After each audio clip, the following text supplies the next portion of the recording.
على أشرف الأنبياء والمرسلين سيدنا وحبيبنا وقرة أعيننا محمد وعلى آله وصحبه أجمعين. أما بعد، اللهم لا علم لنا إلا ما علمتنا وعلمنا ما ينفعنا وانفعنا بما علمتنا وزدنا علما وعملا ربنا يا أرحم الراحمين. أيها الأساتذة الكرام رحمني ورحمكم الله.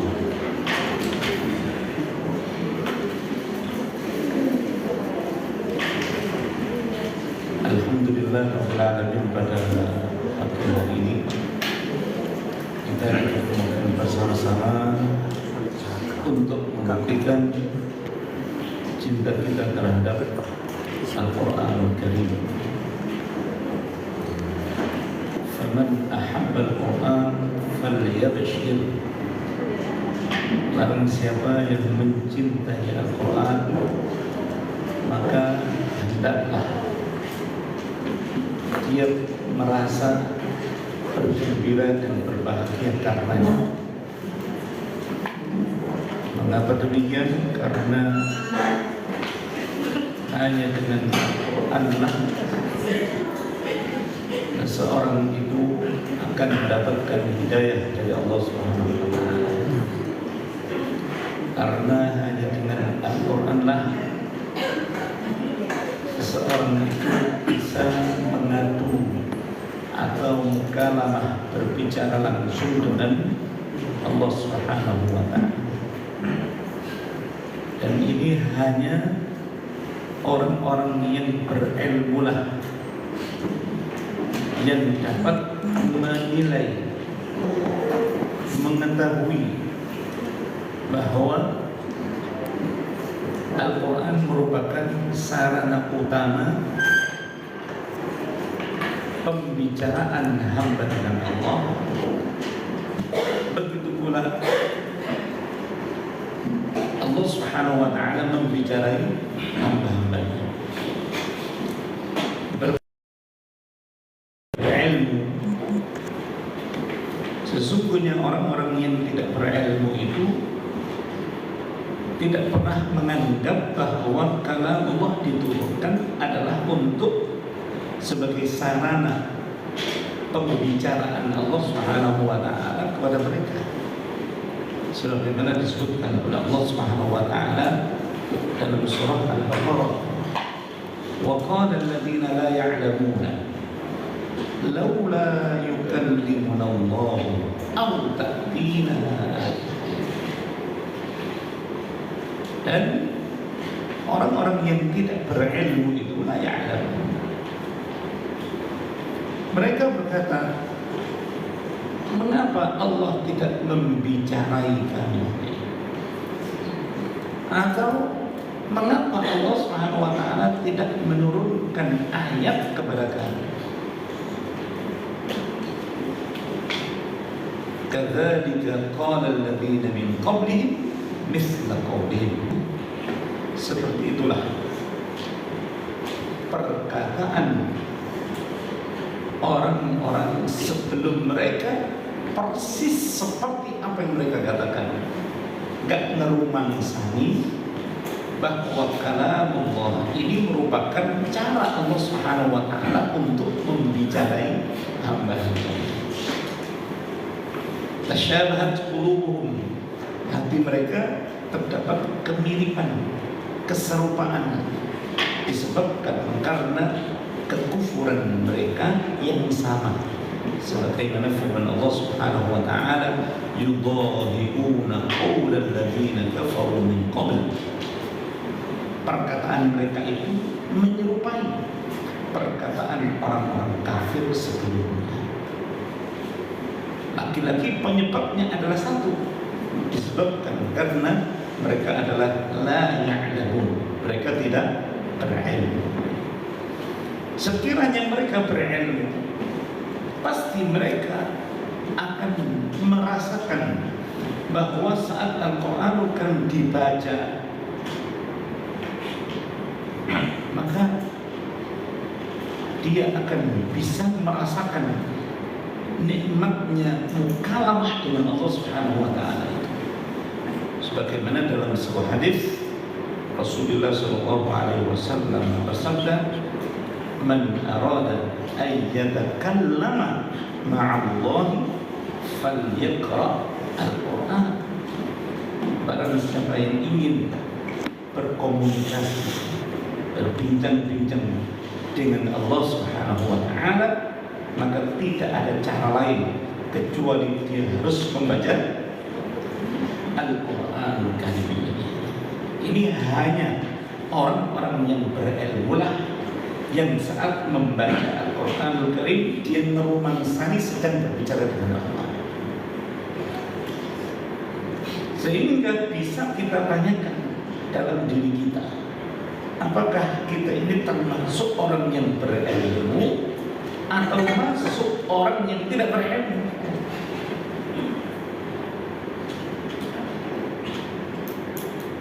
Kalau kita mampu merasakan saat membaca Al-Quran, itu adalah berbicara kita dengan Allah Subhanahu wa ta'ala, maka itu berarti kita orang yang berilmu. Tapi kalau kita hanya sekedar membaca Al-Quran, sendiri ngoco, dilakon-lakon, dienak-enakno, dipamer-pamer bacaan ini, dan Al-Quranul Karim dijadikan sebagai sarana untuk mendapatkan uang, materi duniawi, maka itu masuk dalam kategori orang yang tidak berilmu, orang bodoh. Perkataan mereka persis seperti perkataan orang-orang kafir tadi, yudahiuna qaula alladziina kafaru min qabl. Karena itu harus seorang ustaz, pribadi ustazah mampu memberikan contoh teladan bagi umat atau bagi masyarakat.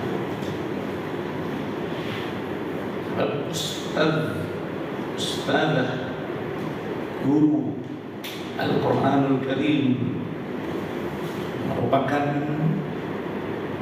seorang yang disebut oleh Rasulullah SAW sebagai khairukum, sebaik-baik kalian, sebaik-baik umat ini. Kuntum khayra ummah adalah kalian. Makanya gelar ini ketika Rasulullah SAW menyematkannya dalam diri kita sebagai sebaik-baik umat, kok malah kita merendahkan diri kita hanya karena ambisi kita terhadap dunia. Makanya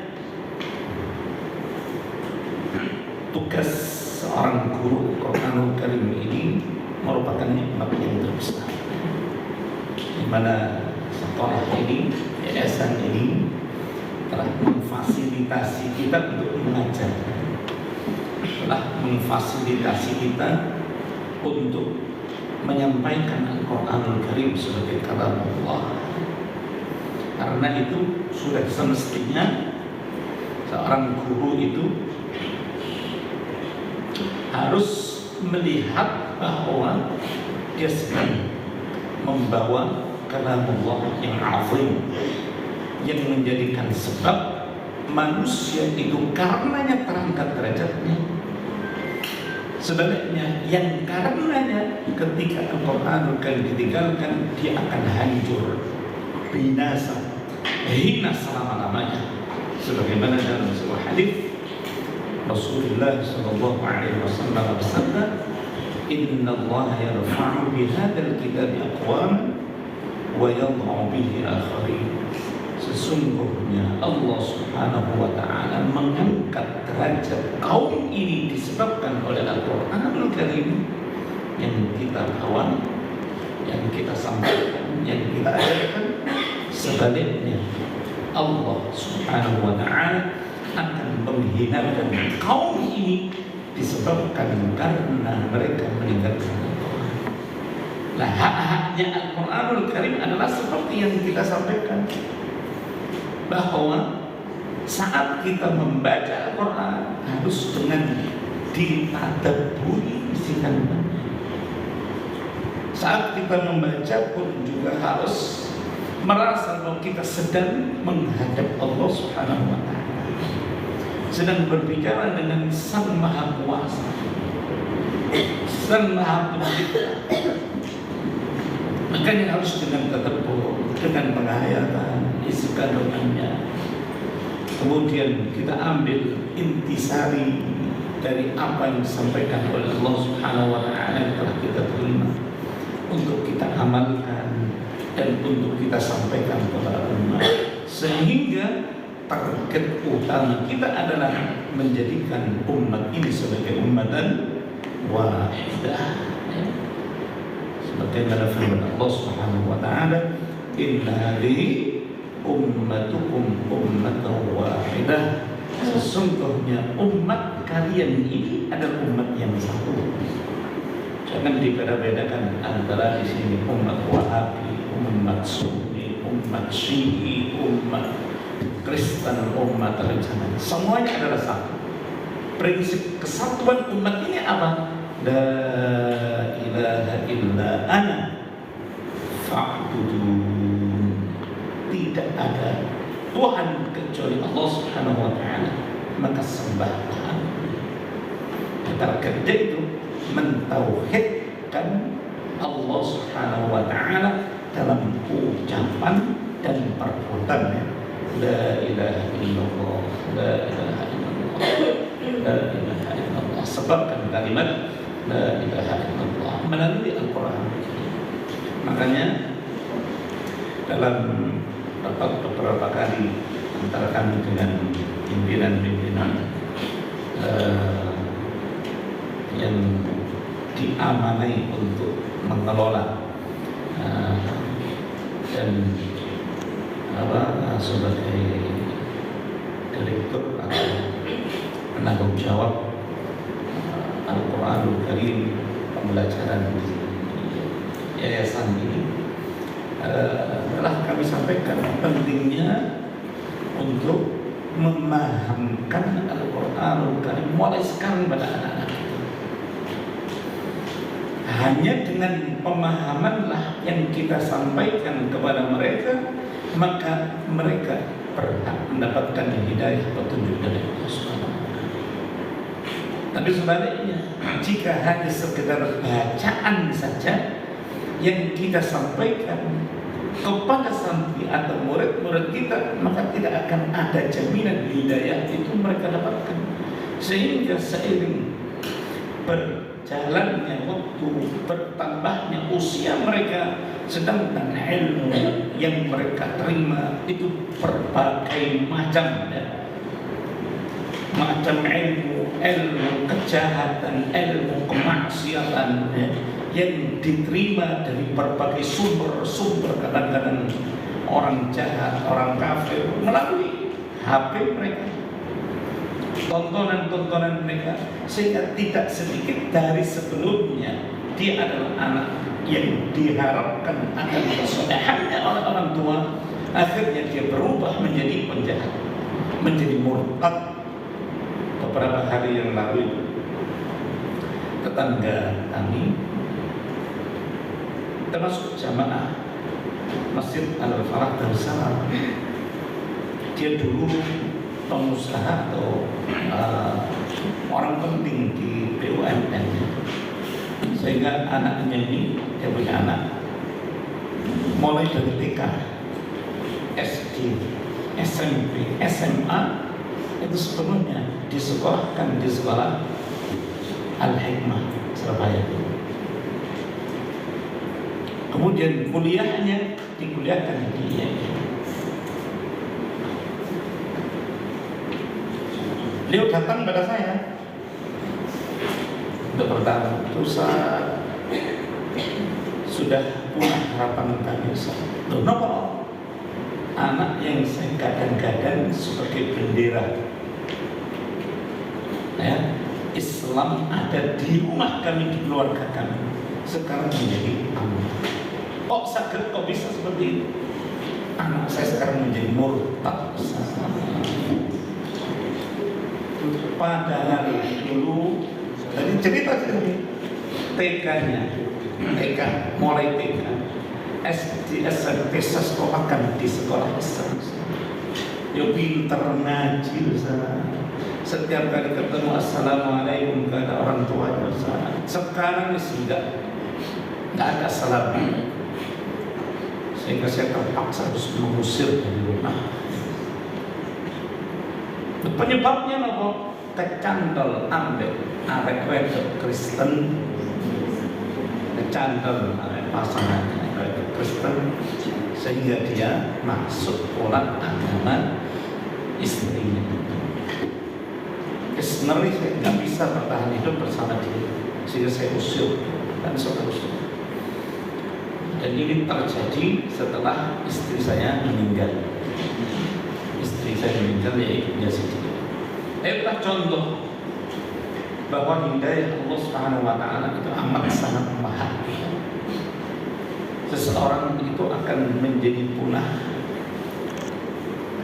menjadi hamba ketika apa yang dia idam-idamkan, yang dia inginkan ternyata tidak tercapai cita-citanya. Makanya itu suatu pelajaran, jangan sampai hal ini terjadi kembali kepada anak-anak kita, anak-anaknya orang muslim, hamba-hamba Allah Subhanahu wa Ta'ala. Penyebabnya hanya satu kan, karena dari kecil dia sekolah di sekolah Islam, tapi tidak diajarkan Islam, dan Islam itu ajaran yang hanya ada dalam Al-Quran. Diajak mereka itu untuk tadabbur dalam ayat Al-Quran, ajak mereka untuk memahami isi kandungan Al-Quran. Balighu anni walau meskipun hanya satu ayat sampaikan. Tentunya kata ayat di sini adalah ayat yang di dalam mengandung hidayah. Ayat yang dimaksud adalah dengan pentadabburan, karena penyampaian, tidak hanya sekedar menyimak, ya kan? Tidak hanya sekedar membimbing, mengajarkan bacaannya. Makanya Allah Subhanahu wa Ta'ala menjelaskan fungsi tugas utama Nabi Muhammad SAW diutus oleh Allah atas mereka adalah tidak hanya sekedar mengajarkan Al-Quran, tapi lihatlah Allah Subhanahu wa Ta'ala berfirman, "Huwallazi ba'atsa fil ummiyina rasulan minhum yatlu 'alaihim ayatihi." Membacakan, yang dalam arti memahamkan ayat-ayat Allah Subhanahu wa Ta'ala kepada mereka. Wa yuzakkihim, dan memberikan bimbingan tazkiyah kepada mereka. Wa yu'allimuhumul kitab, dan baru mengajarkan Alkitab. Katakan mengajarkan cara bacaannya, mengajarkan untuk mengetahui penyebab perubahan kalimat, ya, dari fa'ala menjadi fa'ul, dari fa'ala menjadi fa'lan, dari qara'a menjadi iqra', ya kan? Itu perlu pengajaran ilmu. Wa yu'allimuhumul kitab wal hikmah. Begitu pula hanya dengan hikmah, yang berarti sunnah Nabi, ya, itu diajarkan oleh Rasulullah SAW. Di ayat yang lain, laqad manna Allahu 'alal mu'minina idh ba'atsa fihim rasulan min anfusihim yatlu 'alaihim ayatihi wa yuzakkihim wa yu'allimuhumul kitaba wal hikmah wa in kanu min qablu la fi dhalalin mubin. Sungguh amat sangat besar nikmat Allah Subhanahu wa Ta'ala yang dianugerahkan kepada orang mukmin, baik bapaknya, anaknya, baik suaminya, istrinya, keluarga orang-orang mukmin itu mendapatkan besarnya nikmat dari Allah Subhanahu wa Ta'ala. Dalam bentuk nikmat apakah disebutkan oleh Allah? Yaitu ketika Allah Subhanahu wa Ta'ala mengutus Nabi Muhammad seorang Rasul dalam rangka apa? membacakan ayat-ayat Al-Quran kepada mereka, yatlu alaihim ayat. Makanya kemarin sudah kita bahas pentingnya kita mengajarkan tahfidz Al-Quranul Karim dalam program di Rawdatul Jannah. Ini adalah dengan metode talaqi, yaitu dalam rangka membacakan ayat Al-Quran kepada mereka, kemudian diikuti bacaannya. Fa'idha qara'nahu fattabi' qur'anah, dibacakan, difahamkan isi kandungannya, kemudian diikuti bacaannya oleh santri. Yatlu alaihim ayati, membacakan ayat Allah Subhanahu wa ta'ala.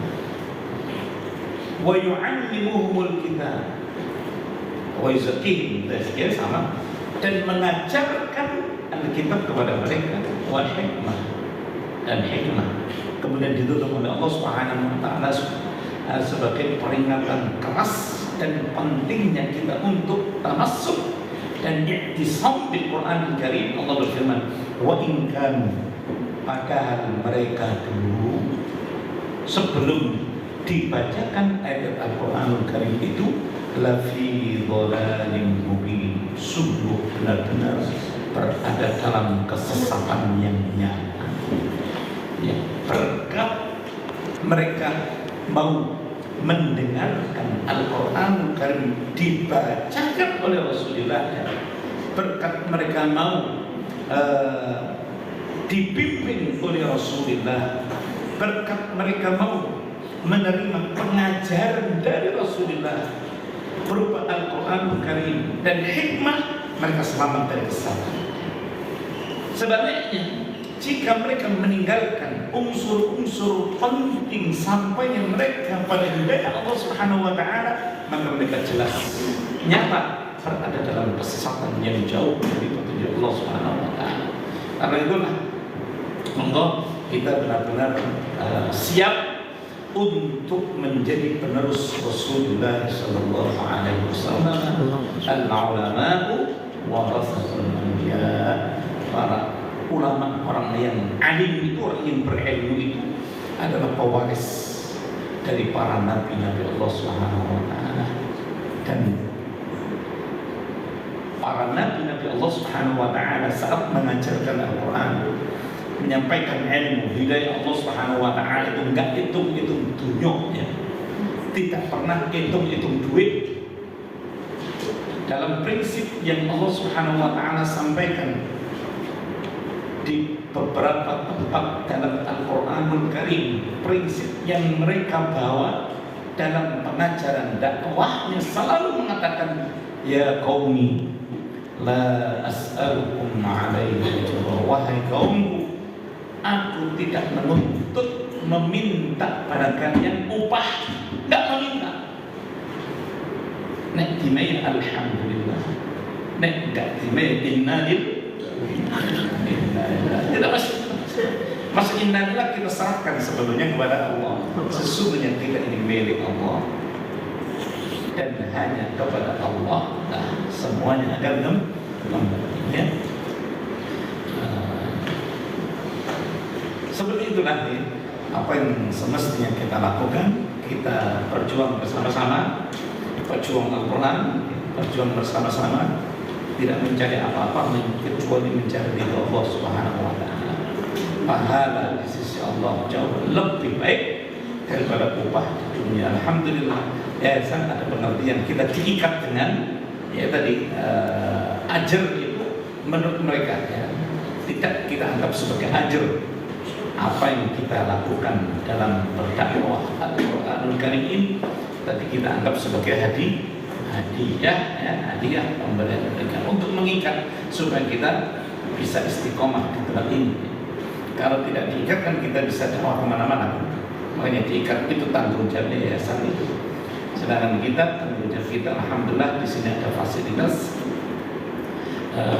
tempat, sarana, prasarana untuk berjuang menyampaikan Al-Quranul Karim, mendidik mereka santri-santri atau murid-murid untuk menjadi generasi terbaik, yaitu generasi yang hidup membawa bendera Al-Quranul Karim, bendera Islam, hamilul Quran, hamilu rayatul Islam. Pembawa Al-Quran adalah pembawa bendera Islam. Mudah-mudahan bermanfaat. Maaf yang sebesar-besarnya. Assalamualaikum warahmatullahi wabarakatuh.